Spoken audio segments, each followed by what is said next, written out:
It all started with an innocent game of football.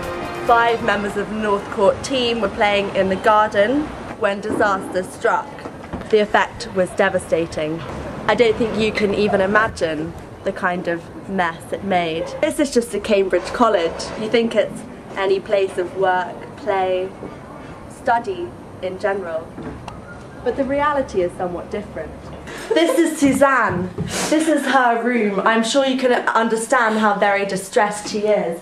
Suzanne, could you, I know it's difficult, I know it's hard for you, but could you tell us what you felt when you heard the crash? Pretty amazed. I didn't know that it was going to happen. Right. What this girl needed was justice. North Court News pledged to help find the sicko who had done this to poor Maddie, the window. When members of the public refused to cooperate, we chased them too. Ironically enough, the culprit was still loitering at the scene of the crime. Guilty! So I think you should wipe that smile up your face. Honestly, Joe, I can't believe what you've done. Oh, so says Mr. Glassbreaker. You can't judge me. What I do is part of my culture. Minister, give us a comment. I'd just like to say that whilst I acted within the rules, I now recognise that the rules were wrong, and I know that people will wonder why I did it. All I could say is that there was a culture around here of this kind of destructive activity. Such as breaking windows? Yeah, and all sorts of reckless activities, some financial, some not. But I've been very clear on this point. I've said I will pay back any money, any damages which have been incurred. I've been very clear on that point. Does that mean you're going to pay for the window? I'd rather you didn't put me on camera as saying that, yes. But you will? I think my tea's on the table. Is it? Yeah. Tea's on there. Bye. Welcome. After the somewhat bungled interview that was held in North Court today, we were contacted by North Court East constituency to speak to Sir Andrew Spendthrift, who wanted to explain a bit further.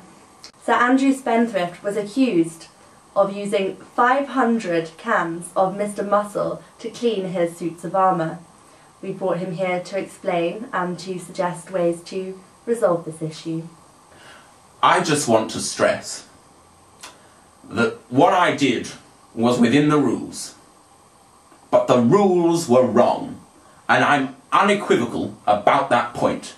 I'm quite certain on it. I understand the public's frustration, I get the public's anger, and I too am angry about what I've done to myself and to my suits of armour in this instance, and no one wants to apportion blame. This is not a time for blame, but a system and a culture has grown up over the years.